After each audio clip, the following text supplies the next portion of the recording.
At my engagement celebration, my mother raised a glass to toast, then unexpectedly took back my $45,000 wedding fund and handed it over to my sister. Just 10 minutes later, she slapped me in front of everyone, and soon after, she found herself in handcuffs while my entire family turned against me. My name is Charlotte Johnson, and I'm 30 years old. I live in Brookmere, a mid-sized city where I work as a graphic designer. Even if everything had been going smoothly, it felt like the beginning of something much more significant. As I surveyed the dimly lit venue, I couldn't help but smile. Everything seemed perfect, the scent of fresh flowers wafted through the air, the camel-colored centerpieces adorned the tables, and soft background music played. Tonight was our engagement party, and after 4 years of dating, Charles and I were finally moving forward. We were set to marry in just 4 months.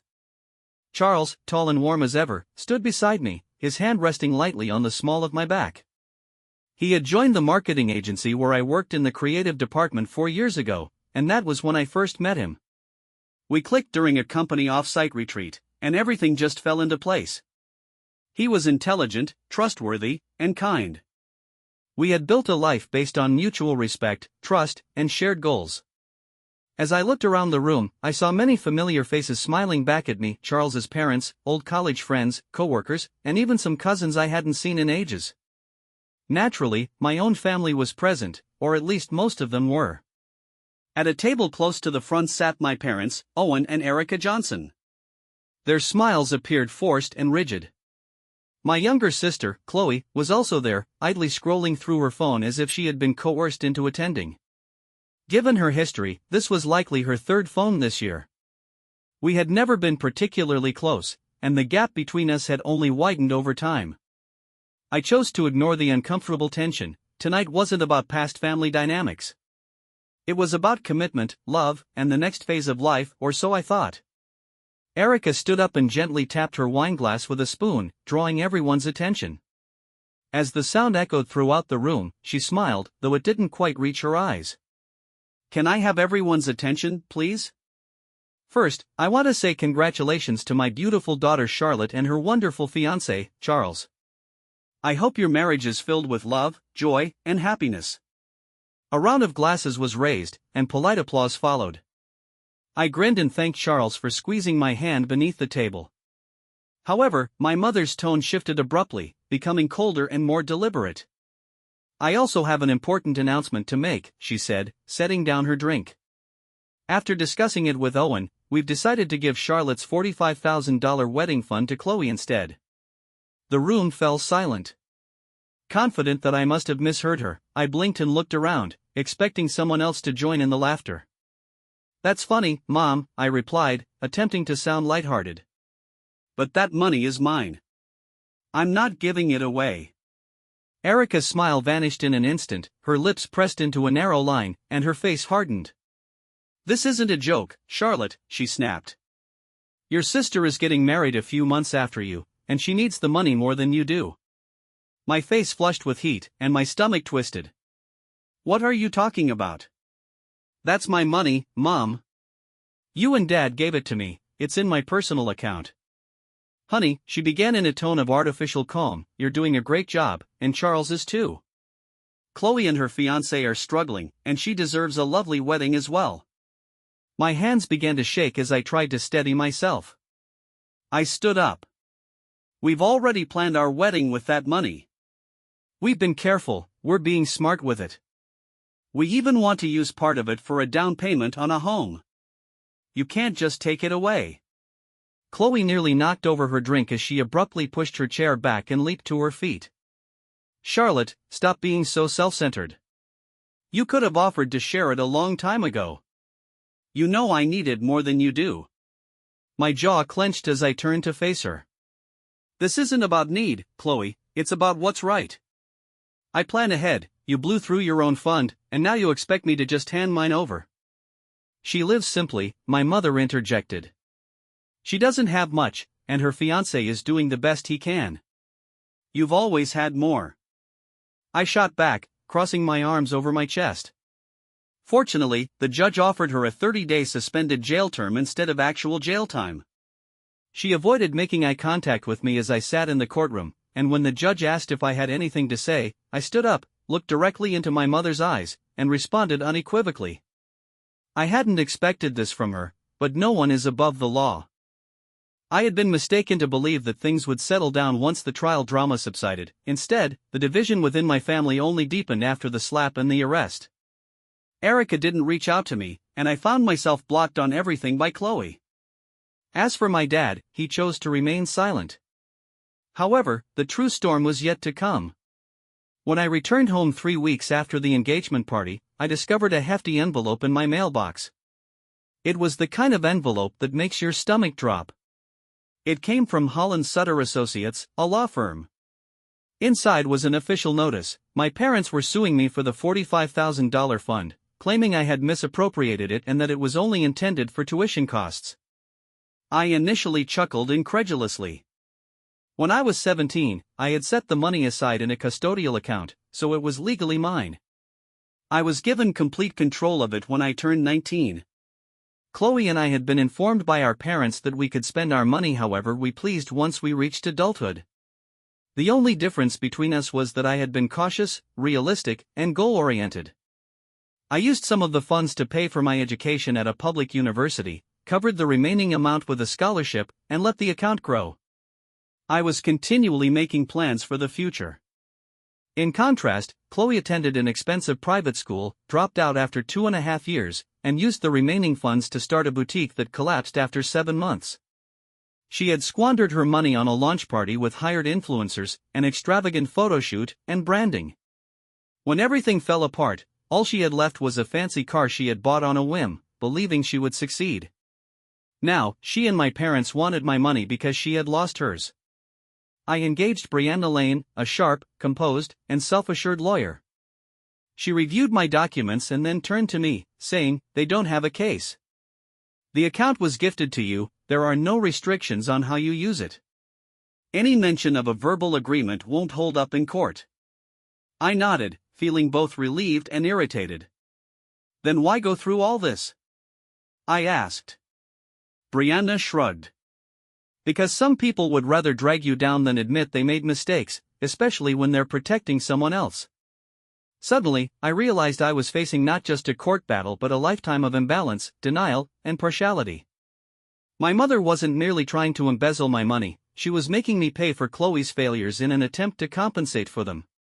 The ensuing months were among the most taxing of my life. Everything I had time, energy, and even focus at work was consumed by the legal matter. There were numerous preliminary hearings, emails, paperwork, and demands for discovery. I was constantly reminded that this was more than just a lawsuit. When I walked into the courtroom and saw my parents seated next to Chloe, all of them avoiding my gaze, it felt like betrayal. At the hearings, Chloe wore smug expressions, clearly confident that she would somehow take the money I had been safeguarding for years.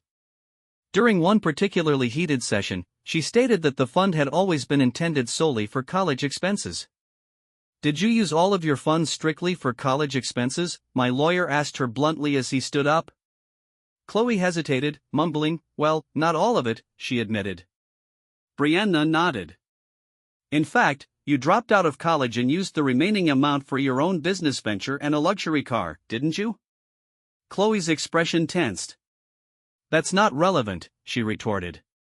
However, it was highly pertinent. Brianna continued, "So if there were supposedly strict conditions on this money, why were you allowed to use it for non-educational purposes without objection?" Chloe was unable to respond as the courtroom listened. I sat silently, my heart racing yet steady. My parents' bias, Chloe's carelessness, and their attempt to hide her shortcomings by punishing me were all suddenly coming to light. Charles continued to be my anchor outside the courtroom. He attended every hearing, supported me through every obstacle, and never stopped reminding me that it was important to stand my ground. However, it wasn't easy. It felt like everything I had planned for my wedding was being taken away from me because of the legal bills and emotional exhaustion. A portion of our planning had to be postponed. I struggled to sleep white seats facing a wooden bridge adorned with fresh flowers. As guests began to arrive, I stood in the wedding room, adjusting my veil. Nerves tightened in my gut, not because of the vows I was about to take, but because of what I knew was still possible. Two skilled security officers were stationed at the venue's entrance, under strict orders to prevent any members of my immediate family from entering. I had gone over all the details with Charles, but I still couldn't relax. Around 2:15, there was a knock on the door of the bridal suite. One of the guards entered, lowering his voice. "Miss Johnson," he began carefully, "we've just detained a young woman attempting to enter through the back service gate. She matches the photo you provided us." My heart raced. "Your sister Chloe?"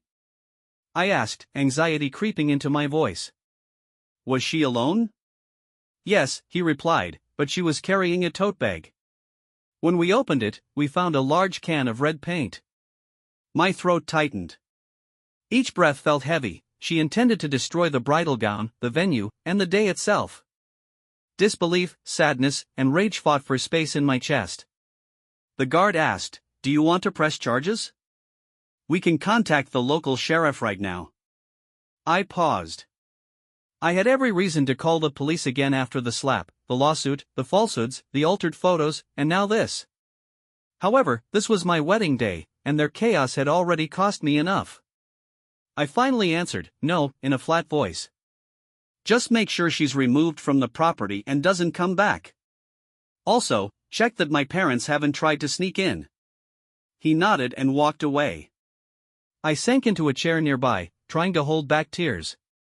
Isabel, my closest friend, knelt beside me. "What happened?" she asked. My voice trembled as I glanced at her. "Chloe tried to sneak in with a can of paint. She was going to destroy everything." Isabel's eyes widened in surprise, then hardened in rage. "You know what that means? You win. They couldn't stop your happiness, so they tried to ruin it. But you stopped them. You stood your ground. Now go marry the man who stood by you through all of this. You deserve every bit of this day." I brushed away my tears, inhaled deeply, and got to my feet. My Uncle Brian, my dad's brother, escorted me down the aisle. Charles was waiting beneath the arch, his eyes fixed on mine.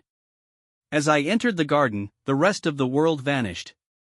In that instant, the pain, the tears, the court dates, the betrayal, all of it faded away. Love was the theme of the day. The ceremony was beautiful and touching. Our vows were filled with words of collaboration, strength, and loyalty. The guests erupted in cheers when the officiant declared us husband and wife. For the first time in months, I felt light, free. The reception exceeded our expectations in every way. Heartfelt statements from those who had supported us throughout it all were interspersed with music and fun. Isabel's toast brought tears to my eyes, the kind of emotions that come only after you've weathered a storm and found calm on the other side. Nothing else mattered. Charles and I celebrated, danced, and feasted. In that moment, nothing else did. Almost everyone remarked on how lovely the venue looked, how joyful we appeared, and how the day was filled with true love. Despite hearing bits of the drama, a few guests respected our quiet during dinner. One aunt murmured, "I'm so proud of you for standing your ground." Long after the cake was sliced and the last song was sung, her words continued to resonate with me. Charles and I ran hand in hand through a shower of rice that our friends had thrown as the night came to an end. Hidden under a starry sky, we both smiled like children as we got into the car waiting at the curb and drove away. I took a moment to spin around and gaze at the venue's distant glow. My sister had attempted, but failed, to destroy that moment. All of them had. We had the most amazing honeymoon in a tranquil seaside town far from Brookmere for 3 weeks, no courts, no conflicts, just the man I loved, the sun, and the waves. I took a deep breath. For the first time in a long, long time, I felt ready to move forward. Once we returned home, we focused on settling into our apartment, making plans for the future, and moving on from the past. A few weeks later, I ran into my cousin Rachel at the grocery store. "Did you hear about Chloe's wedding?" she inquired after giving me a quick embrace. I arched an eyebrow. "We're not exactly talking." Rachel replied, "Your parents took out a loan to pay for everything. It's going to be at the Grand Garden Hotel downtown, super lavish. They're flying in a chef from out of state, it's a whole production." I couldn't help but chuckle quietly. They were clearly going above and beyond for Chloe, even if it meant incurring debt. Rachel gently asked, "Are you going if she invites you?" I shot back, "She tried to ruin my wedding with a can of paint. So, no, I won't be attending." Oddly enough, no invitation ever arrived. Later, I learned through family rumors that several relatives had turned down invites to Chloe's wedding because they were uncomfortable with how I had been treated. Some were polite about it, while others spoke up. In any case, the shine had begun to fade for both Chloe and my parents. The $45,000 had been used just as Charles and I had intended, modestly, purposefully, and surrounded by loved ones. Our wedding was everything we could have imagined. We also put the remaining funds toward a down payment on a beautiful apartment outside the city. The mortgage was affordable given our combined incomes, and for the first time, we were accumulating equity rather than spending it all on rent. Despite its modest size, our home was ours, built with patience and difficult choices rather than handouts. After the wedding, my life found a rhythm I didn't know I needed. On weekends, Charles and I decorated our new flat. Nothing extravagant, just walls adorned with pictures from our wedding and trips, shelves we put up ourselves, and a couch we saved for. One Saturday afternoon, as Charles fumbled with an IKEA dresser while we arranged the guest room, he giggled. "Who do you think will be our first overnight guest?" he asked.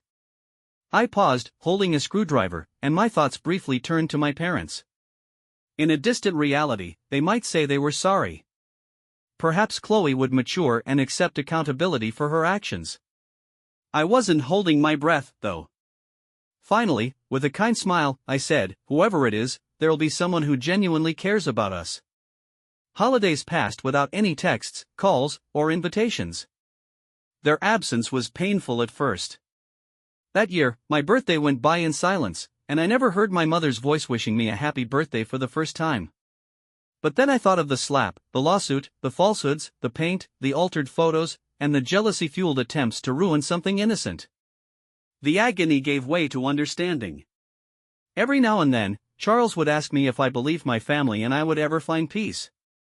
I would sincerely reply, "Maybe one day, but if it ever happens, it'll take more than an apology. It'll take change, and I don't see that coming anytime soon." In the end, Chloe's wedding came and went.